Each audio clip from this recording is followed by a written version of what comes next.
Donald Trump likes to see himself as a peacemaker. He brings up the 8 wars he believes to have ended whenever he can. And after brokering a shaky ceasefire in the Gaza war, he now says he wants to get Russia done. To that end, he's meeting Ukraine's Volodymyr Zelenskyy in Washington today and Russia's Vladimir Putin in Hungary within the next 2 weeks.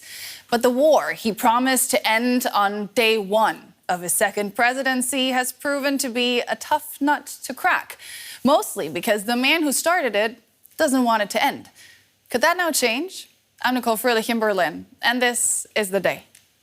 Welcome to the show. We begin tonight with U.S. President Donald Trump's announcement that he will meet Russia's President Vladimir Putin to discuss ending the war in Ukraine. The two leaders will meet in the Hungarian capital Budapest in the coming weeks. The plan follows a phone call from the Russian president, which Trump called very productive. Trump has said that bringing an end to Russia's war in Ukraine is now his top priority. The last time Putin and Trump met in Alaska in August, Trump went home empty-handed. Talks between top advisors from both the U.S. and Russia will precede the summit in Budapest. But experts say hopes are low for any big outcome when the leaders meet. Nationalist Hungarian Prime Minister Viktor Orbán, a Putin ally, has praised the choice of his capital city as the location for the summit. Let's bring in Max Boot. He's a senior fellow at the Council on Foreign Relations and a foreign policy analyst. Welcome back to the show, Max. Peace talks have been stalled for months now. This would be Trump and Putin's second summit. What are the chances this meeting produces any tangible progress toward ending the war? Very, very low. I mean, I don't really understand why President Trump is willing to meet with Putin again after the failure of their Alaska summit in August. I mean, what is it that Putin is offering to do this time that he didn't do last time? He's not, as far as I know, he's not offering anything new. He's not offering a ceasefire. He's not offering to meet with President Zelenskyy. So it just seems like a Russian stalling tactic. And Putin seems to have convinced Trump to go along with it. And I'm not really sure why Trump is so willing to keep meeting with Putin when those meetings, there's no indication that those meetings are producing any progress towards actually ending the war. Mm-hmm. On that phone call yesterday, Russia warned the U.S. against supplying Kyiv long-range missiles. Does that show Putin is getting nervous? Absolutely. I mean, this is the same pattern we saw in August, where Putin was clearly nervous about Trump's threats to impose sanctions on Russia. And so Putin called up Trump and had this meeting in Alaska, which managed to delay any decision on sanctions on Russia. And now you're seeing a similar dynamic play out where Putin is clearly nervous about Trump supplying Ukraine with Tomahawk weapons. So he calls up Trump a day before Trump meets with Zelenskyy and sweet talks Trump into another summit, this time in Hungary. And again, it's hard to see anything productive from the Ukrainian or American standpoints. This just seems like more Kremlin delaying tactics, which Trump is going along with. Mm-hmm. Let's look at the Russian perspective, though. You don't really believe Russia is serious about peace. Many people agree with you.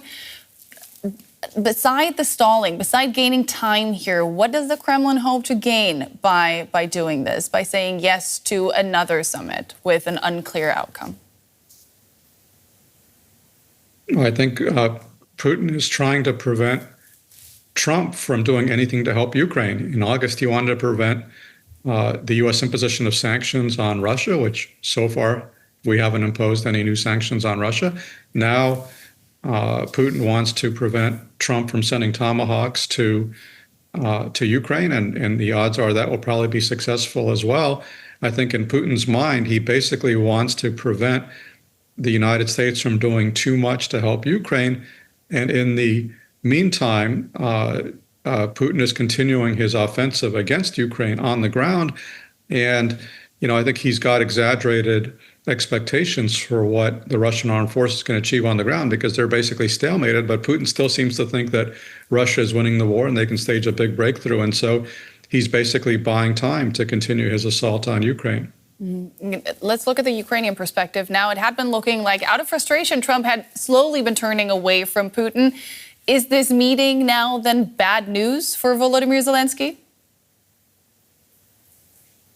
Well, it's certainly not good news. I don't think anything good is going to come out of Trump and Putin getting together. And unfortunately, the pattern with Trump is that he tends to echo the last person he talks to. And so, when he talked to Zelenskyy the last time at the UN a few weeks ago, Trump emerged talking about how Ukraine can win back all of its territory and how basically sounding like a very pro-Ukraine hawk. But every time that Trump talks to Putin, he sounds sympathetic to the Russian viewpoint. And so that's why the last time after the Alaska summit, all the European leaders had to rush to the White House to basically deprogram Trump and to convince him not to fall for the Russian propaganda line. Something like that may be necessary this time around as well. Trump right now calls this war his top priority. What is driving Trump's urgency? I think Trump wants a Nobel Peace Prize. I mean, he's very proud of all the wars he supposedly ended. He certainly did have some success in brokering a ceasefire between Hamas and Israel. And I think, he's been talking about how he wants to take credit for ending the war in Ukraine. In fact, at one point, he was saying that he was going to end it in 24 hours. He keeps saying it's Biden's war. He basically wants to be able to say, Joe Biden allowed this war to start. I'm going to end it. And he thinks that's going to seal his bid for a Nobel Peace Prize. You don't seem to believe in a diplomatic solution at this point in time. What needs to change for that to be an option? Because it is widely believed that the only way to end this war is on the negotiating table. The only way that negotiations will get anywhere is if Putin is serious about ending the war. He started the war. Putin is the only person who can end it. As long as he thinks he's going to achieve his objectives at gunpoint, as long as he thinks that Russia can win on the ground, he will not be serious about negotiating peace. So the way to convince Putin to be serious about negotiating is to ramp up the pressure on him. I think Ukraine has been doing a pretty good job of that with deep strikes on Russian oil refineries and other economic targets. I think Europe has been very helpful stepping forward, especially with the initiative to provide Ukraine a massive loan financed by frozen Russian funds. I think that's incredibly important. I think Ukraine has also done a tremendous job of expanding its own arms industry, and I think Europeans need to continue supporting that. But ultimately, I think what could push diplomacy over the top is if the U.S. Ramps up its pressure on Russia, if Trump will impose sanctions on Russia, if Trump will send Tomahawks to Russia, that could be enough to be a turning point and to really convince Putin to agree to a ceasefire. But short of that, he's going to keep going. Do you think that knowledge exists in the White House and that willingness to actually ramp up the pressure on Russia and end this war? I don't know what the White House is thinking. Again, it seems like President Trump keeps falling for Putin's manipulations and gambits. I mean, I'm sure there are a lot of people in the White House and the administration who understand what Putin is up to. And,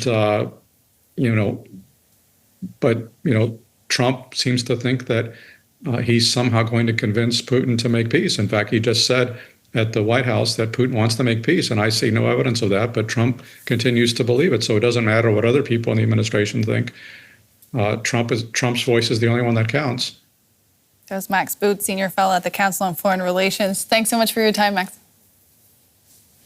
Thank you. Ivana Stradner is a research fellow at the Foundation for Defense of Democracies Russia program. Ivana, welcome to DW. Trump initially suggested he was open to the idea of giving Ukraine Tomahawks, but then he backed off after his call with Putin. How should we understand this shift? I think it's too early to make any final decision about that. I believe that President Trump is thinking that this is a negotiation move. In other words, he threatened with Tomahawk, but then when Putin threatened to escalate, he's trying to bring him back to the negotiation table, and now he's making a little bit different decisions. So, but it doesn't mean that President Trump is not willing and able, and that he's not going to actually send long-range missiles. It doesn't always have to be Tomahawk. Why not also ATACMS?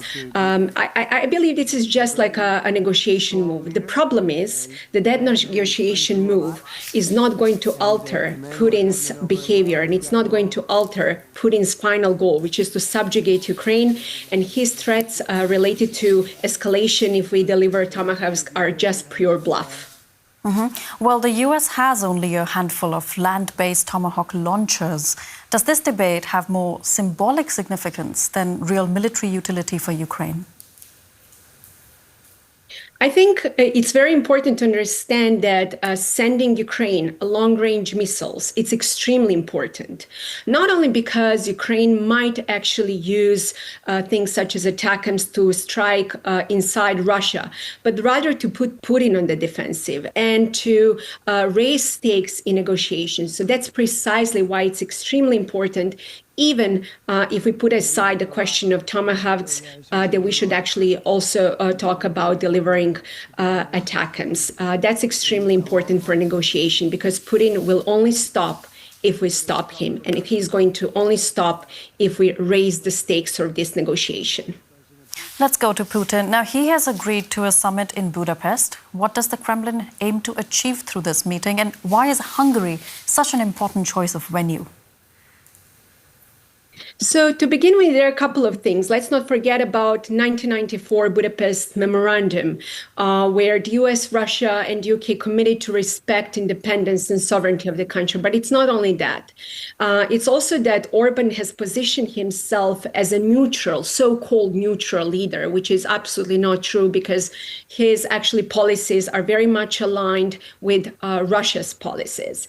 But that's one thing. The second thing is what can be achieved. I'm not very optimistic, I have to tell you, about meeting in Budapest, because whoever believes that Putin is going to agree there on a long-term ceasefire is sorely mistaken. I believe that Putin is just going to use this as another avenue to try to stop the war in the short run, to reposition his military, to strengthen his military, and to continue. Because make no mistake, Putin wants to subjugate Ukraine. His ultimate goal is also to show that the West is a paper tiger. What happened with Poland and drones and sabotage activities tell us all we need to know what Putin really wants. So we have to be very careful by trusting the Kremlin in Budapest soon. Now, Zelenskyy suggested exchanging Ukrainian drones for US Tomahawks. In your perspective, is that a feasible arrangement? Just briefly, please. I don't know if it's a feasible arrangement or not, but we have to understand that Ukraine has become a master strategist and a master when it comes to drone production. There is so much that we can gain from Ukraine with their knowledge and also with their drones. So whether it's going to be exchanged or not for Tomahawks, I don't know, but we should definitely take advantage of Ukraine knowledge and their drones in the long run. That's Ivana Stradner of the Foundation for Defense of Democracies. DW's Benjamin Alvarez has been joining this meeting today in Washington. Benjamin, what are the key takeaways? So it was a cordial tone that both leaders struck at today's White House meeting. Trump called Zelenskyy a strong leader who has been through a lot. He added that they get along very well. On the other side, we have Ukrainian President Zelenskyy congratulating Trump on his work towards this truce between Israel and Hamas. So the contrast to this shouting match that we all remember that we saw in the Oval Office in February couldn't be stronger. Two interesting highlights from this meeting. One, that Trump said that it's possible that Russian President Putin is actually stalling for more time. And the second one is Trump answering that it is still set to be determined if Zelenskyy will join the meeting with Russian President in Hungary. There's still no timeline for that meeting yet. Trump also said that the talks most likely would be a double meeting, but that Zelenskyy would remain in close contact throughout with Trump. How significant is this meeting then, coming presumably just days before Trump sits down with Vladimir Putin? The timing here is very significant. There was concern by the Ukrainian delegation that this recent phone call between Trump and Putin might have kind of reversed some of the progress that Ukraine and the United States have been making. The disagreement on if Putin wants to end the war still remain. Trump believes that the Russian president wants to end this war. Zelenskyy, on the other side, says that Putin is not prepared to end this war, but still says he is confident that progress will actually be achieved with the support of the United States and Donald Trump. Zelenskyy is pushing for Trump to supply Tomahawk missiles. Did Trump give any indication that this is going to happen? So that's one of the key topics on the agenda today. President Zelenskyy called this war following Russia's full invasion of Ukraine a technological war. He also stressed that Ukraine has thousands of drones, but no Tomahawks, this long-range cruise missiles that the Ukrainians have been asking for. There was kind of a interesting moment. There was a back and forth with another journalist where Zelenskyy managed to kind of propose a deal in which Ukraine would supply the United States with these advanced drones in exchange for long-range Tomahawk cruise missiles. We've heard from President Trump kind of this backtracking on a previous statements after his call with Russian President Vladimir Putin, where Trump said after this phone call that the US also needs these Tomahawks. It's not still clear. There hasn't been a commitment from the US side if they will actually supply these weapons to Ukraine. And our colleague Misha Komarovsky also asked President Trump in this meeting with President Zelenskyy if he still believes that there would be an escalation if Ukraine is allowed to strike Russia deep into their territory. So that is something that both of the leaders are discussing. But as I just said, there is no commitment from the US side to deploy and to send these Tomahawks to Ukraine to strike deep inside Russia. Thanks, Benjamin. That was DW's Washington correspondent, Benjamin Alvarez. Thanks.